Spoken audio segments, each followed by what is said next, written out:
one of the biggest messages that I think are so important to our community is to still go to these events, be visible, because we can't take them for granted.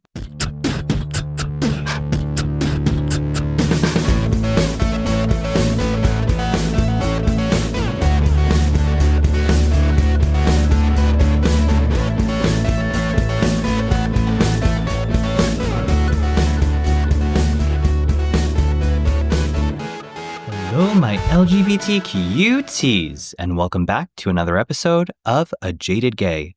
I'm Rob Lovelace, and today I am a non-jaded gay because I woke up this morning, and normally on weekends I sleep in a little bit, but instead I decided to go to the gym and just run for an hour on the treadmill. And while it was a little tiring, it did feel really good. I've been just feeling a little frumpy this winter, so I've been trying to eat a little bit healthier, cut out some sugars, and try to be a little bit more active on the weekends. During the weekdays, I go to the gym Monday through Friday, but that's mostly strength training. So I thought it would be a good idea to get a little extra cardio in and maybe just on Saturdays start running. Right now, it's still kind of cold outside, so that's why I was running on the treadmill. Usually I do my running group on weekends when it gets a little bit warmer out. We haven't started up yet, but that'll be here before we know it. But yeah, it was just the first time I ran since I think November. So it just felt really good. I have those endorphins going and I just feel energized and great. Speaking of feeling energized, I am super excited to welcome another guest on for today to talk to us about how we can live Pride year-round. As we've talked about in past episodes with the history of the Stonewall riots, a lot of Pride events within the United States happen around June, and that's really why we see corporations in the past, we'll see what happens now with the whole DEI scandal with the administration, but that's why a lot of corporations would observe Pride in June and do their fake allyship, and then the rest of the year, we wouldn't really hear much from them. But it's important to remember that within the United States and even around the world, there are Pride celebrations year-round, including in Miami. So I'm very excited to have our guest on today to talk to us about Miami Beach Pride, which is taking place April 5th and 6th this year. But before we get into it, you know the drill. Let's pull our tarot card.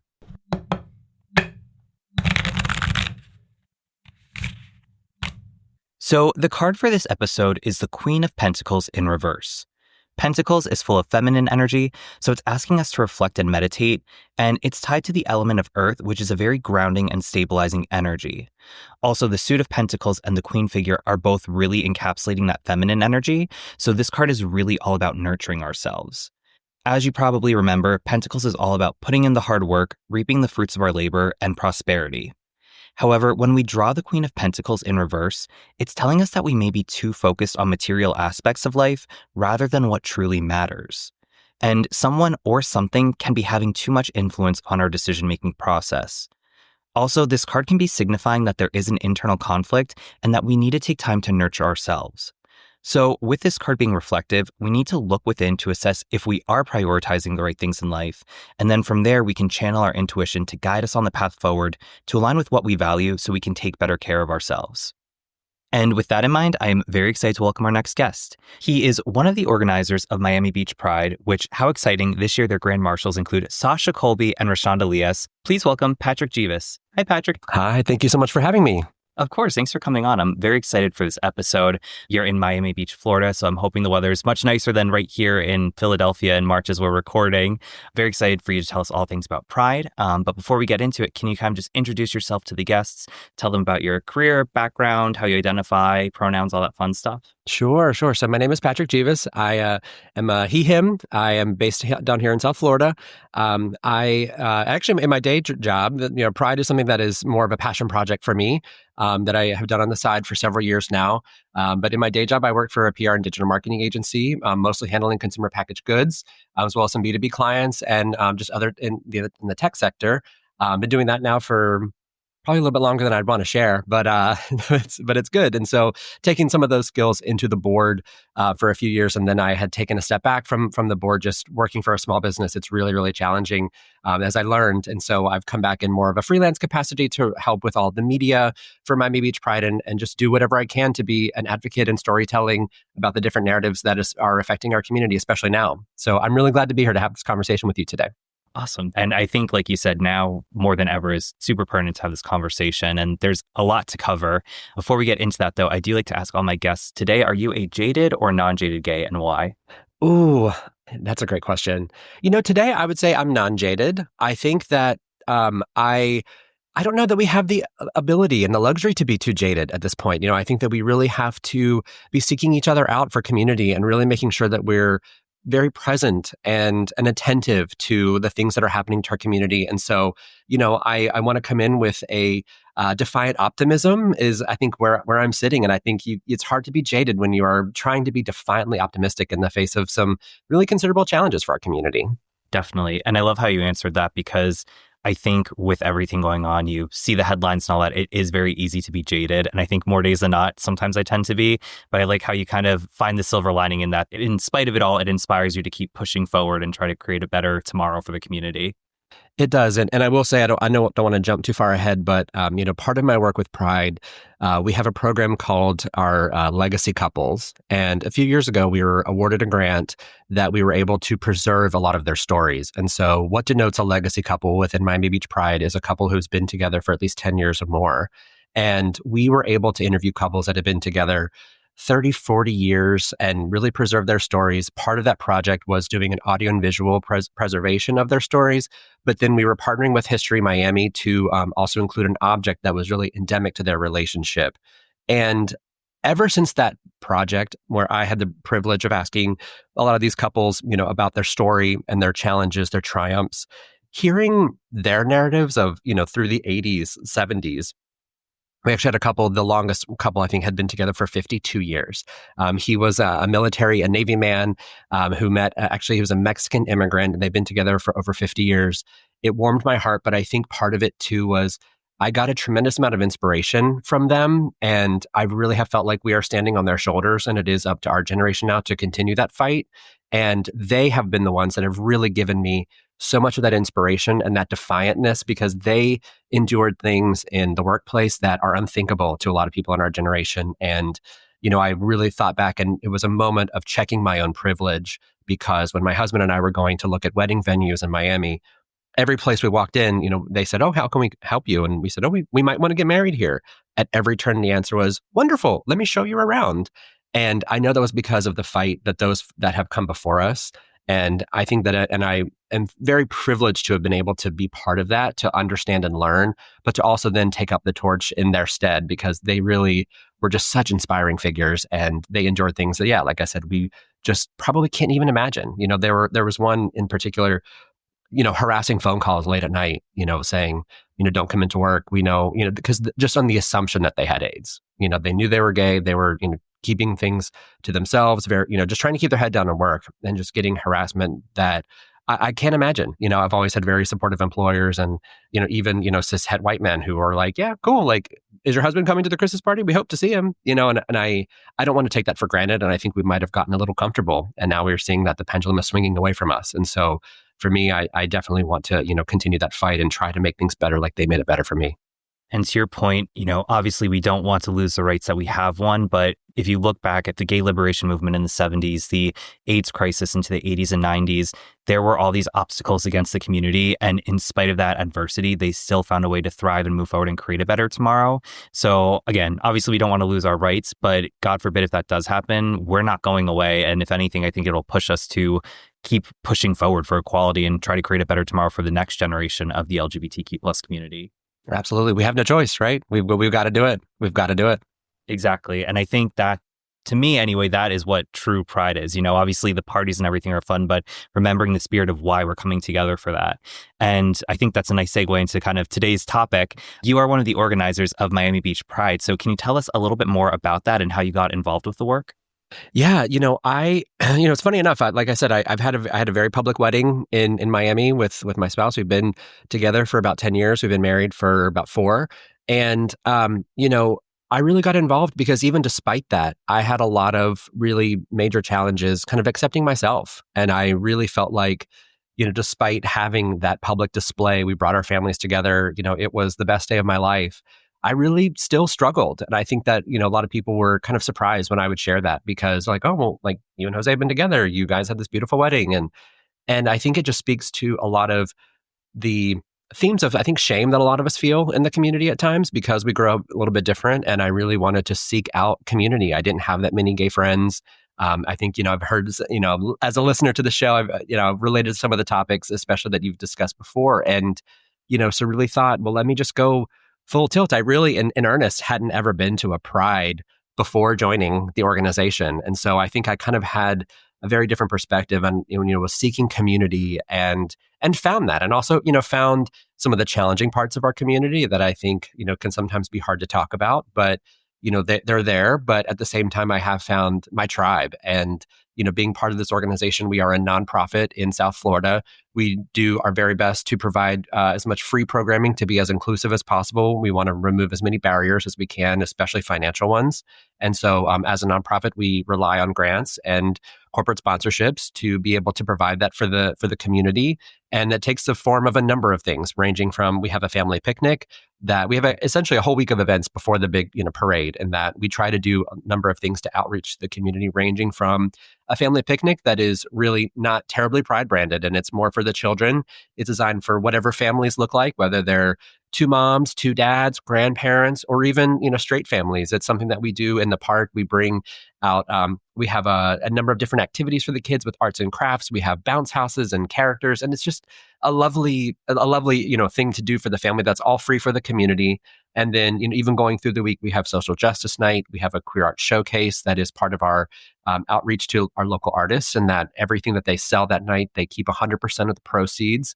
So it's designed to help us support our local artistic community. And we've had authors, spoken word poetry, painters, sculptures. It's been really, really cool to see kind of the diversity, and then kind of culminating in the weekend festival event. So I think for me, I was looking for a way to get involved in my community, try to give back, but also to seek some additional acceptance within myself. I love hearing that. And I think that's a great, like you said, it's a great way to find community. A lot of people might just view Pride as parties and drinks, and that's definitely an aspect to it, but it really is a source of community. Like you said, social justice night, some of the political awareness, understanding our history. So I think that sounds great. And especially, what better location than Miami Beach, especially in the April months. For me, I'm in the Northeast, so it's much colder here. So the idea of escaping to the beautiful Miami Beach to enjoy Pride, hear about the history, and also hopefully soak up some sun sounds very appealing this time of year. That is the benefit, I will say. There is some on top of that. Of generally, our weather at this time of year is gorgeous, so it is nice to just be outside and be on the beach and have the festival with the music, and seeing how people show up and show out. We see amazing outfits, and it is a chance for people to come and I think explore themselves, explore the community, and really choose your own adventure. Because it can be a party. We have some folks that are more of a sober lifestyle. We have activities for them too. We have a calming pavilion for those that might even have some neurodivergence but still want to be part of Pride. That's kind of off to the side. We have some noise canceling headphones where they can still be part of it and enjoy. But we really do want to try to make this that it is a choose your own adventure. Come as you are, explore and learn, and just enjoy yourself, and hopefully make some friends along the way too.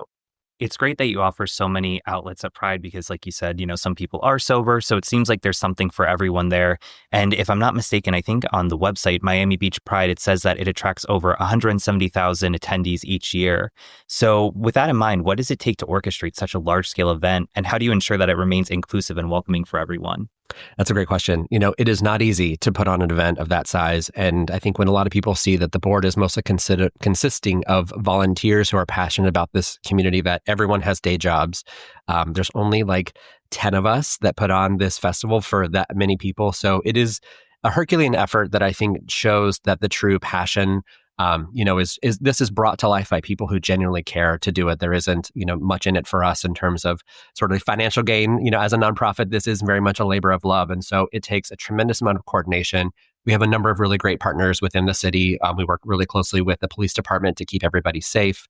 We have some really great liaisons, with that is, safety is paramount. And I think that goes along with the inclusivity. We want to make sure people do, create that safe space, whether or not it means, we have our T tent for our trans brothers and sisters. We have our women's tent, but we also are making sure that we have plainclothes police officers armed, and also, officers in uniform throughout. But also, too, it's a lot of fun because we get to work with a number of different sponsors on different activations. We bring in a lot of local food vendors. And so a lot of the festival is supporting the local economy in a really big way as well. So there's a lot of benefits to kind of working with all of these local partners to put on such a visible festival, especially with our parade down Ocean Drive. It takes a lot of coordination from that committee. And so it really is a divide and conquer. There's a lot of folks that we sit on different committees. We work really hard together to get everything done in a way that feels really organized and feels really polished, but also too still feels fun. So the efforts start months and months in advance of trying to lay the groundwork with all the permits and the things that are needed and just get all the stories together, the talent. It is truly, people I think would be shocked at the machinations behind the scenes to bring it to life. But we do it each year because we know how much it matters. And this is our 17th year doing this in Miami Beach. And so when you think about it, it's really not that old. It's still its teens as a festival. And so I think we've tried to find new and different ways to innovate and bring new things to light each year to make sure that it still stays relevant and interesting for people. And, while still kind of keeping that same spirit of advocacy and visibility at the forefront. And as we talked about before we started recording here, part of the reason Miami Beach Pride takes place in April is because, like you said, it's like peak weather. It's beautiful, not too hot, not too humid. Also, it accommodates to make sure there's no interference with hurricane season. But just beyond that, we tend to think of Pride as just taking place in June. But many cities and countries around the world have their own Pride events throughout the year, and even just other LGBTQ plus visibility events besides Pride. So with that in mind, why are year-round celebrations like this so important? I think that's a great question. I think that these year-round celebrations matter, especially in these times with a new administration, to make sure we're giving people spaces to gather. I think that so much of what some of the goals are to divide us and to keep us separate so that we can't learn and collaborate with each other and advocate for ourselves. It's very intentional. And so I think making sure that we do have these spaces and avenues for people. I think we also saw the pandemic was really devastating for our community in a lot of ways, not only financially for folks that were relying on, either tips if they were in different types of jobs. Our drag queens, were certainly under attack from the administration previously. And so I think that but also too, I think above all, it was isolating for a lot of people. And, we didn't have a lot of those spaces of community. We saw a lot of queer spaces not survive the pandemic just financially. And so I think having these year-round events, finding other ways to provide avenues for people to gather and just, be together to try to either share ideas or just come together as people. I think what we're missing, we've never lived in a more technologically advanced society, and yet we're so miserable. And I think our community disproportionately is affected by that, whether through mental health, under a lot of strain, just in general, and now kind of with the added layers of this and a really harmful administration, policies against our trans brothers and sisters, all of it kind of compounds. And so if we're not able to find those avenues to come together in queer spaces or create them for ourselves, which is really what we actually have to do,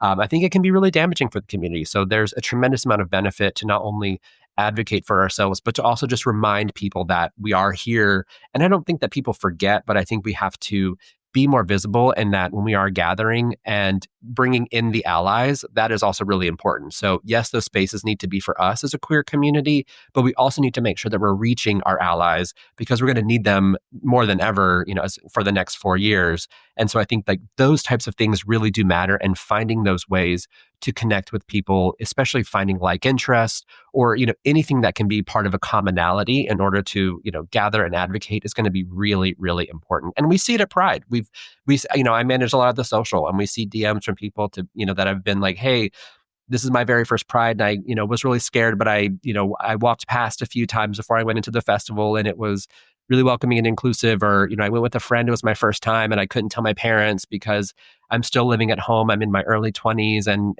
wasn't safe to come out. So it's like, we still hear those stories. They're not, I think a lot of us can take certain elements for granted, whether we live, especially living in South Florida, that is relatively progressive. That might not be our experience, but we know it still happens. And so I also think that is the other big point too, is we have to try to, get these spaces for people to come and explore certain sides of themselves and to feel safe and, in certain cases for the very first time when amongst their community. And so I think that's why it matters too. It's still, we're still hearing those stories of people that are afraid, or, I think there's a lot of that fear and the shame, and hopefully by being visible can demystify that and kind of take some of that stigma away. That, make no mistake, I think people want to also bring back. I think we have enjoyed a lot, in a post, Will and Grace and, media environment. And we do see, things in queer media and how transformative even a show like that was for people of our generation. But, I think it does still matter, and to make sure that we are creating those spaces for people to be able to congregate and just explore and learn. And to your point too, I think this provides a great outlet for community because, we do have cities like Orlando, Miami Beach, Key West, which are kind of marketed as being big gay hubs, but it's in a very conservative state still. I mean, especially if you think of the Panhandle, and people always joke, I think when you see like a wild headline, it's like, of course this happened in Florida. Yeah. But so I think it's important to remember, like you said, that this is attracting people who might not even be just right in Miami, but people from outside of there who may not see their existence in other parts of the state and have these safe havens where they can really feel their authentic selves. Absolutely. And we are an international festival too. We have people coming from, South America. We've had people coming from Europe, where there are some really progressive places. And so I think that's where it is kind of a twofold, right? Miami is a world-class destination. People want to be there. I think that that's great.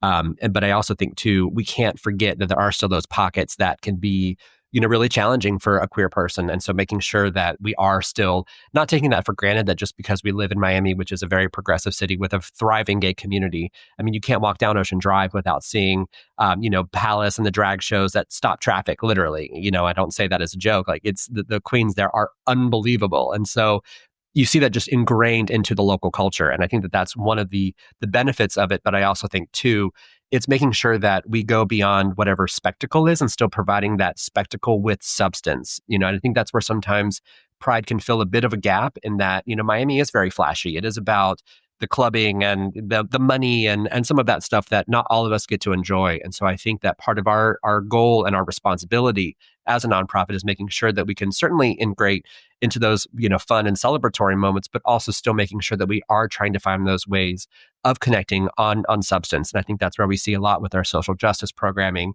even our artists, talking to art and kind of how they are interpreting the events of the world and putting that into their art. It is really thought provoking. And I think having some of that conversation is also going to be really important because art is going to matter a lot more so as it continues to get censored. And this year, Miami Beach Pride's main events are happening April 5th and 6th. So what should attendees expect during these dates, and how do they tie into the broader festival celebrations? Yeah, so they can expect another world-class 2-day festival on the beach. We're in Loomis Park in South Beach. We have multiple stages. This year, we also have our Capital One community stage, which is something that is really exciting. We started this, I think it was a year ago, maybe two, where certainly on our main stages, we have world-class DJs. We have Madonna's DJ this year, actually, we just announced is going to be performing, which is a huge get for us, the first time ever at Pride, which we're so excited about. But we also, too, want to make sure that we are providing other spaces for emerging talent. So we have, things to involve our local performers. So we've had local singers, local dancers, and it's been really, really great to kind of have that element too, where we're helping to even cultivate the next generation of that talent. I'm waiting for that story of that person who came out on our Capital One community stage who ends up on Drag Race, right? It's going to happen at some point. I know it. And I think, being able to be part of that community so they can expect all sorts of different types of entertainment.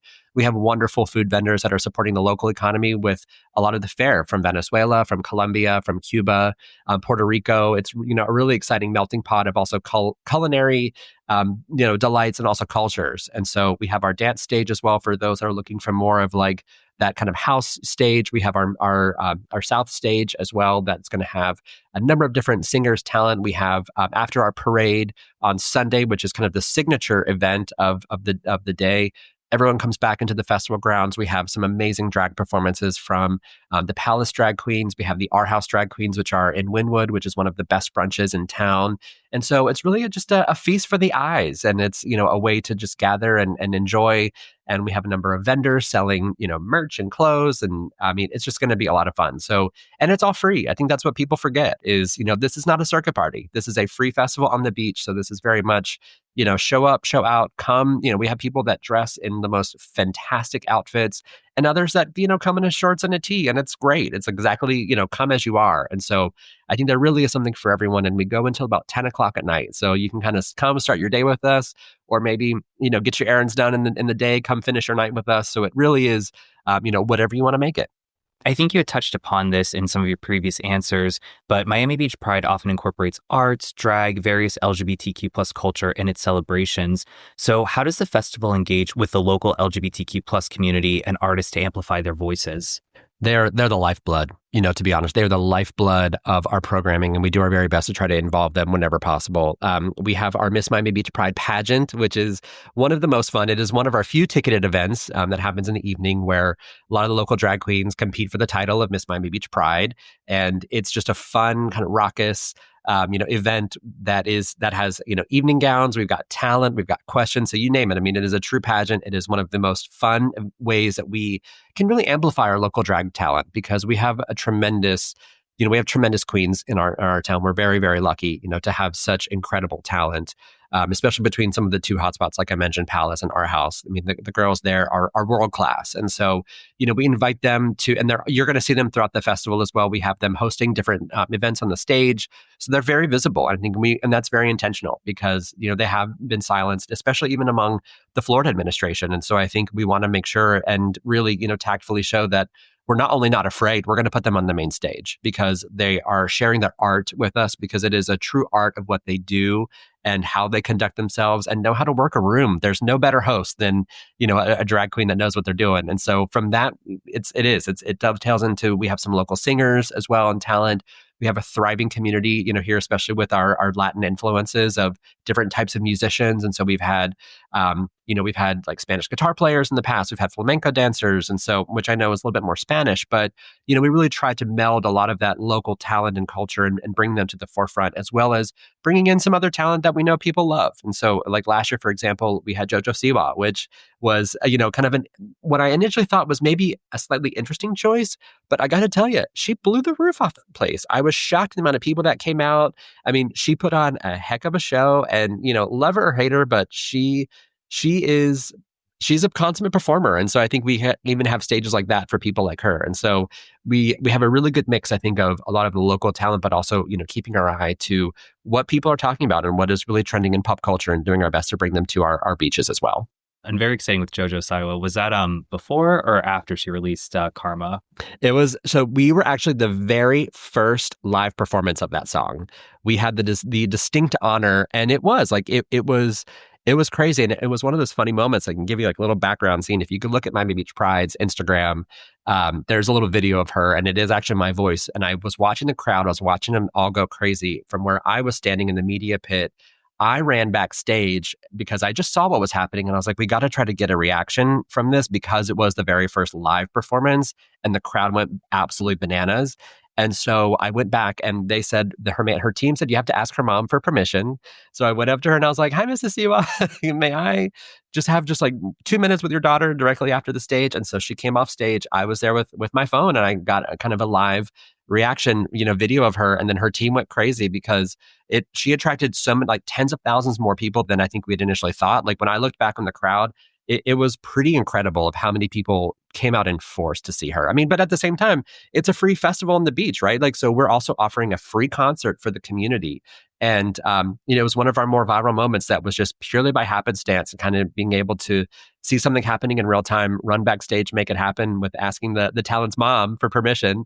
And it was a really cool piece of content. It was a great video that, got us. It was one of the most viewed videos all Pride season. And so it's always like kind of a funny thing where there is some alchemy on the festival grounds as well. Just really cool stuff that can happen and really fun pieces of content.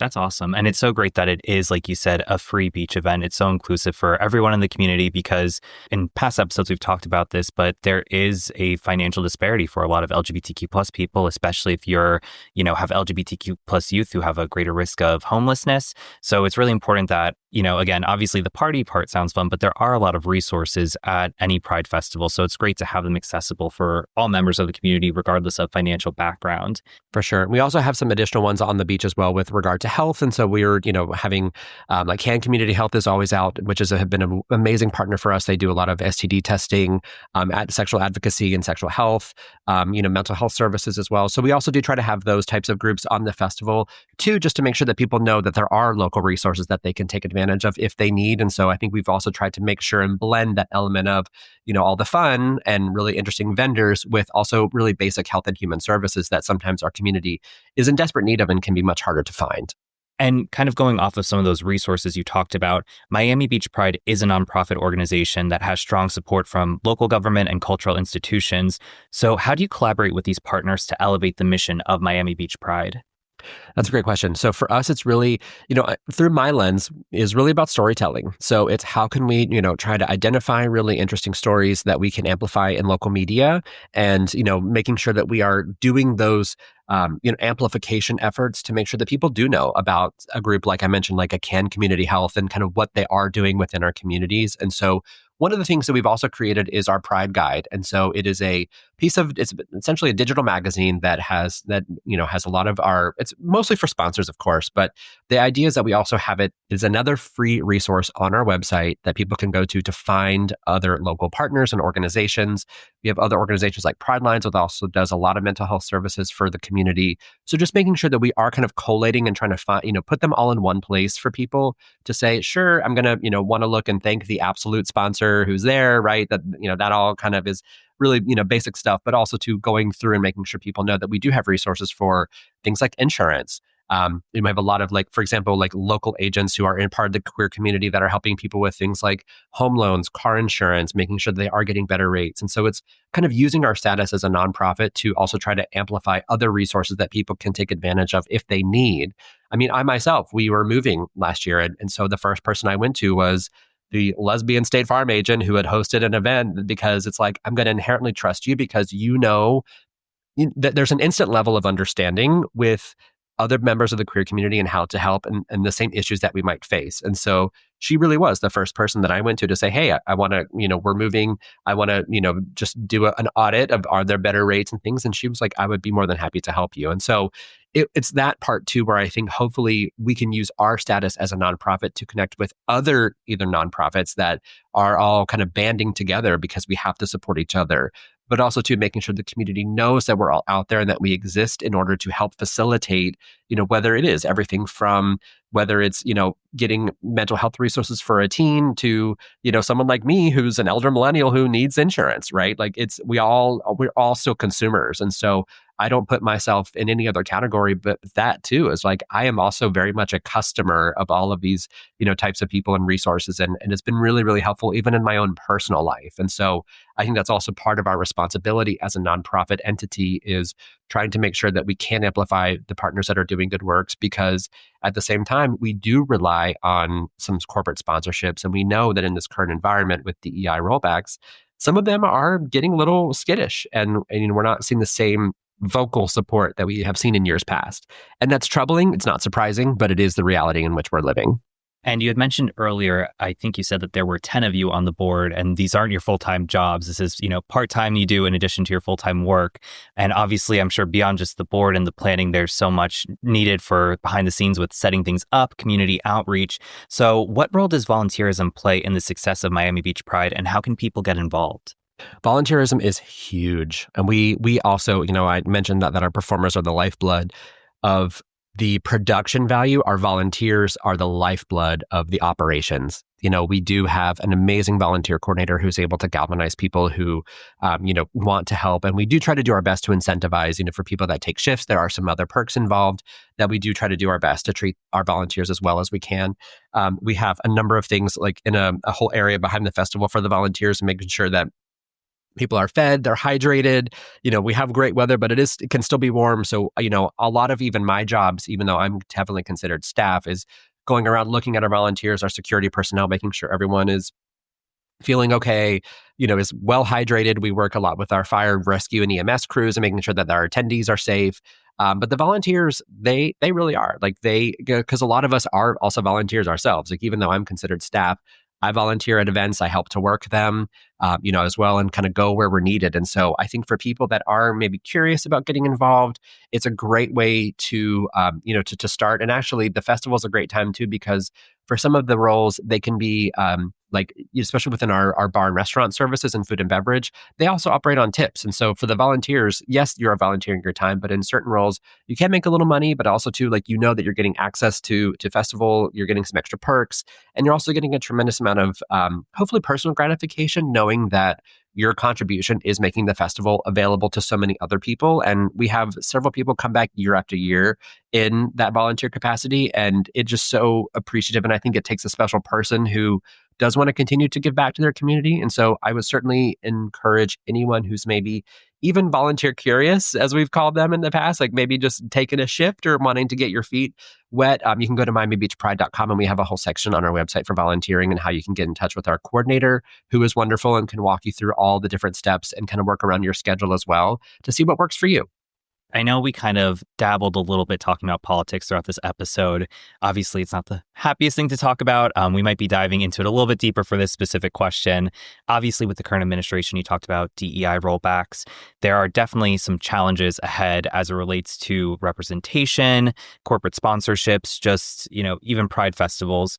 So what are some immediate challenges you foresee, as well as opportunities for the LGBTQ plus community in Miami, and how is Miami Beach Pride preparing to meet them? Great question. So I think for us, one of the big challenges that we're seeing this year is that there are definitely some sponsors that are a little bit more concerned. I think the sad reality is that everyone's an ally until it hits their bottom line. And we're seeing that. I think we're seeing pressure from certain companies that may have government contracts with the state of Florida that are saying it's not worth, risking a government contract to support this organization. And so, that is absolutely happening. And I think that we're going to continue to see that happening. And I think that people who are saying it's not are lying. And so I think for Miami Beach Pride, it is about understanding the landscape, getting creative, trying to find, other sponsors that do have the courage to want to continue to do what, in my opinion, is the right thing by the community. Because, and I think we're also starting to see some of that too, just with a lot of other activism. And we're seeing companies who are considering their DEI goals, and they're not rolling them back. And you're going to want to see our community supporting those. And I think that is the right thing to do. It's like we should be patronizing the folks that are not going to back away in the face of, of this administration. But I think even at home too, I think this year, a lot of people don't necessarily have a lot of context to even Florida politics. But, our governor vetoed all arts funding in the state budget this year, to I believe it was $32 million. And so, of which Pride would get some of that money. And so I think that there is a concerted effort to censor what they deem as art. And, there was, I think, one issue with one festival that the governor had taken umbrage with that then canceled it for everybody. And so, but I think too, if you start to really dig a little bit deeper into the nonprofits and these arts organizations that were getting the funding, I think you would find that there's a lot that are, minority based, right? So I think that all of this is intentional, and I think we are paying attention and we know what the score is. And so I think for us, it's just going to be about continued resilience, getting creative.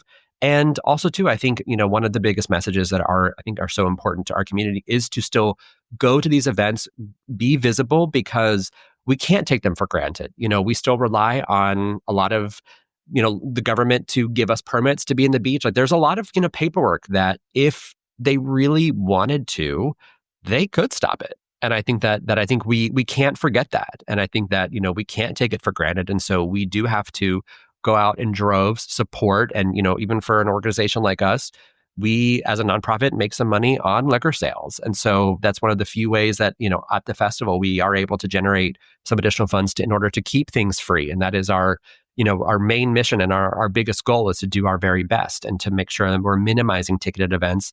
But at the same time, it does cost money to put on this type of festival. And so the best thing people can do, at least in the case of Miami Beach Pride, is just show up, have a lot of fun, get some cocktails, because that drink you're buying at the bar is directly supporting us financially. And so I think that those are the types of things that we're going to have to just keep a really close eye on, and making sure that we plan farther ahead than I think we may have had to in the past, because we're not sure what the landscape is going to look like even next year. And so, making sure that as soon as that festival finishes, that April 6th, April, give a grace day, but April 8th, we need to start planning for the next year and making sure that we're, knowing what companies we can rely on, what companies we may not be able to rely on, and how we might be able to get creative in raising funds. Well, thank you, for everything you've talked about today. There's so much going on with Miami Beach Pride. So for people who have never attended, what are some unique aspects of the experience that make it stand out from other Pride celebrations? That's a great question. I think what's really unique about Miami Beach Pride is I don't know of a lot of other prides that are actually on the sand in the beach. So it is truly, to me at least, and I did not grow up in Florida. I'm a Virginia boy at heart, and so the idea of being able to go to this amazing festival that is on the beach and you can look out and see the ocean is really special. I think that I've never taken the ocean for granted. I think a lot of us that maybe didn't grow up by the coast, feel the same way. And so I think that there is something that is really incredible about listening to even JoJo Siwa's Karma, with the ocean breeze in the evening, that there's a special feeling in the air with it that I think is really hard to replicate in other places.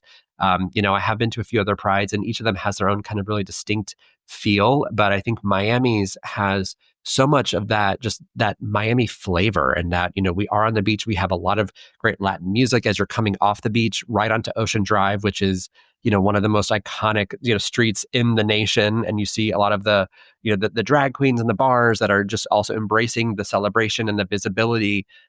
It's a really kind of special thing to see, and knowing that you don't have to pay to get in.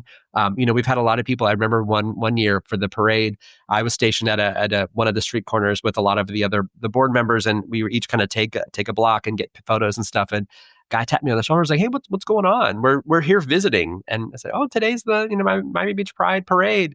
And he turns it to his wife. He's like, "No way!" He's like, "There's a parade about to start. Like, that's so cool. We can't believe we're here for that." So I think there's a lot of that too, where some people don't know, especially maybe straight couples that just happen to find themselves. But so I think you get a lot of surprises as well, that people, maybe didn't realize that it was happening. You get a lot of people that make concerted efforts to travel here for it. But I think you're going to also see just a lot of the local culture. Going up and down the beach, the boardwalk is probably one of my favorite places to people watch. You see all kinds of, different people. We see, last year I was going around doing a lot of the social media, just taking pictures of all the dogs and their little kind of pride flags, and a lot of pets get involved. And, I'm a sucker for animals, and just, loved seeing how people got even their pets involved in the celebration. So, you kind of see all that. So it really is a chance for people to come down the beach, like you said, get a little sun, enjoy being in that sunshine, seeing the palm trees sway, listening to the music, seeing just like 170,000 of your community members, come through the weekend. There is something that is really, it's very special. And I think that I've really tried to not ever take it for granted that all these people are part of a community that, that matters. And I think seeing the visibility, seeing the joy in people, letting loose and dancing is just really, really special. And as we're coming to the end of this episode, how do you balance the need for fun and celebration with the ongoing work that the LGBTQ plus community still faces in terms of equality and pride? Yeah, that's a great question. I think it's something that, in Miami, it can be hard, if I'm being honest. I think that you see, just the reputation of the city as being a place where people do come and let loose, can sometimes, I think, be in conflict with the importance of advocacy work. And so I think even for myself, I got involved in this organization wanting to make a difference, wanting to be involved in something and feel a part of something. And also, too, as I look, back on what I've learned, as I mentioned earlier in the episode about even our legacy couples, know that I'm also doing my part for our community to, essentially fight for our rights. And, even as something as small as helping to produce this festival, it is something that, I'm not someone who is storming, the governor's office demanding equality and, yet. But, I think that it is for me a way of being able to give back, and at least to say, what did you do for the community at a time that was going to be really challenging. I, have often thought, like, if we do have children one day, I want to look at them and say, I did my part to try to make this better for you. Or, and I think that is something that is really important to me as a person. And I've had to learn that not everyone shares that same desire for activism, but I think all of us share a desire for rights and to be able to live as we are. And so I think that in Miami, it's going to be really important that the community does wake up to that part too. I think one maybe criticism I have of Miami as a place and a destination, and even with some of the community, is that there is probably a little bit more emphasis on the celebration aspect than maybe the advocacy aspect. And it's really important that those people also know that pride can't be taken for granted. That yes, you love to come and enjoy yourself and have the party, and we want that. We need that. But we also too need you to show up at Social Justice Night, to listen and get involved, and making sure that you're paying attention to those things too. And I think it is a really delicate balance. I think there's a lot of personal feelings that are involved in kind of your own personal value set. And sometimes I think that our community needs a bit of a wake-up call that you've got to find better balance, and that we are going to have to advocate for ourselves, because I think we've learned, I think you're even watching some of the politicians in this current, era cower. A lot of them aren't necessarily going to have the backbone that I think we need. And it's going to come from our community. It's going to come from us leaning on each other, and, to make sure that we can continue to have a Pride Festival where we can come and all enjoy and celebrate. So I don't ever want to bring the mood down by, trying to wag a finger at someone and say, you should be an activist, because that's not everyone's journey. And I can respect that and understand that. But I also think there needs to be some additional recognition of the fact that, we can't take it for granted and that we do have to do our part.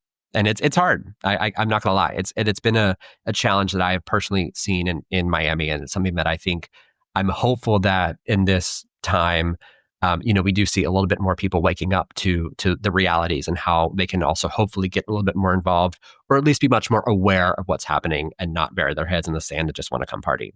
And I wish that there was a better way to go about making people care more, if I'm being honest. And I think then that's a tough thing. And I think that's something that I think about a lot as someone who does want to see Pride continue for another 17 years and beyond in Miami Beach, but is also intimately aware that there could be forces that really want to prevent that from happening, because we've already seen it. Fort Lauderdale has had a number of issues. They're not even able to do it this year. And so we are now one of the largest prides in the state because a few of them have not been able to even go on for financial reasons or whatever. And so I think we are seeing actual consequences of, people and resources, with these nonprofits, that it's not a guarantee. And because we don't charge for tickets, there isn't a huge piggy bank always to pull from. We've always had to be really scrappy and be really industrious and, to put on an incredible festival, as you see, that you would never know how much work it takes in the backside. And just to know that we don't have a blank check. Like every year it takes a tremendous amount of effort and fighting and desire for people who want to see it put on. And I think that has given me a ton of respect for the people that put it together and our volunteers who commit their time to make sure that those 170,000 can have the best weekend of their lives, we hope. But I hope that there's also some of that desire to also want to get involved and give back to make sure it can continue. And connecting it back to the tarot, the Queen of Pentacles in reverse, again, this is telling us that we may be too focused on materialistic aspects of life rather than what truly matters. We might be a little out of balance, and there could even be an internal conflict within ourselves, and we need to take the time to really make sure that we're nurturing ourselves. And as it relates to what Patrick talked about, politically, we're in a turbulent time, and we've seen things like the Gulf of America and turning Greenland into red, white, and blue land and making Canada the 51st state. And I know those all sound ridiculous, but those are things that are occurring. And I think the current administration is making all this noise to distract us from some of the more insidious things they have planned. So while it seems like things are coming at us rapid fire, I think it's really important to tune out that noise and not get distracted by those headlines so we can focus on the importance of pushing for LGBTQ plus equality, not taking for granted the opportunities to celebrate Pride, and continue to find ways to push forward and stand up against hate. And like we talked about at the beginning of the episode, while we certainly don't want our rights rolled back, we have seen the pendulum swing back and forth, and queer people have overcome all different levels of adversity in the past. The 70s with the gay liberation movement, the 80s and 90s with the AIDS crisis. And even if worse comes to worse, our rights are taken away from us, we are not going anywhere. We still exist, we will still be here, and we will continue fighting for our rights, because that is what Pride is all about. And while we're doing that, though, we also need to check in with ourselves to see where we're at. With all the headlines, all the turmoil, it's really easy to get depressed and feel burnt out. And if you're somebody who is really advocating for social justice for the LGBTQ plus community or any other marginalized community, it's really easy to feel burnt out because it feels like there's so much we need to do right now because there's so much at stake. And while it is important to remain aware, we also need to make sure that we're nurturing ourselves so that way we are the healthiest version of ourselves to really find those avenues to amplify our voices, share our messages, and really get our community involved so that way we have opportunities to celebrate Pride. So remember to tune out the noise, focus on what really matters, be one with our community, and let's make sure that we're taking care of ourselves so that way we can also take care of those around us. Well, Patrick, thank you so much for coming on today to talk to us all about Miami Beach Pride. It seems like it's going to be a very exciting celebration this year. As we come to the end of this, can you tell all the listeners where they can connect with you and Miami Beach Pride? Yeah, please come find us online. MiamiBeachPride.com is the best resource for our website, but also too, we're really active on social media, especially Instagram. So please, if you're not already following, at Miami Beach Pride on Instagram is a great place to keep involved. We are going to have some exciting lineup announcements coming in the next few weeks. It's a great place to know to kind of keep involved there. We also have various contests and incentives. We actually did one earlier this year to give some people some VIP access, which is several $100s worth of access, and then coming into the VIP tent gives you open bar, we have executive restrooms, there's hosted bites. And so if you did want to spend, there is a way, if you would like to have that experience, it is available to you in VIP, but it is certainly not a requirement. The festival is free, and to come in and enjoy. But that's the best way to do it. But we really hope to see as many of your listeners as we can on the weekend of April 5th and 6th. And if you do find your way in, MiamiBeachPride.com also has some additional travel packages where we have some local travel partners and hotels. We have an amazing relationship with Delta Airlines where we have a code that you can use to get some money off of your flight if you're coming into Miami Beach or MIA or Fort Lauderdale. There's some codes there that you can use for that. And so we hope just to see as many of your listeners as we can. But I really appreciate you having me on today. I really enjoyed chatting. Oh, definitely. Me too. And I'll be sure to include all that information in the show notes. And listeners, it's been a dreary winter. What better excuse than to escape to Florida for some fun in the sun and obviously a great cause to celebrate with the community there. We hope to see you. It's going to be great. And after you're done listening to this episode, definitely check out Patrick, learn more about Miami Beach Pride. It's not too late. Maybe book a flight and go down there, escape some of this cold winter weather to enjoy the sunshine and also show your pride. And you know the drill for the podcast. If you have any questions or feedback, you can reach out to me, rob@ajadedgay.com. Please remember to rate, review, and subscribe. 5 stars only. I greatly appreciate it. For more information on this topic, episode resources, links to blog posts, merchandise, socials, all that fun stuff, you can visit the website, ajadedgay.com. You can connect with the podcast on Instagram, TikTok, SoundCloud, and YouTube @ajadedgaypod. You can follow me personally, Rob Loveless, on Instagram @Rob_Loveless. Also, if you're feeling generous, consider supporting the podcast on Patreon for as little as $1 a month. That gets you instant access to episodes, ad-free, a day early, plus exclusive monthly bonus content. Or if you just want to access the monthly bonus episodes, you can purchase them for $3 each. And if you're scared of commitment, don't worry, I get it. You can make a one-time donation on Buy Me a Coffee for any dollar amount, and both of those are @ajadedgaypod. And remember, every day is all we have, so you gotta make your own happiness. Bye!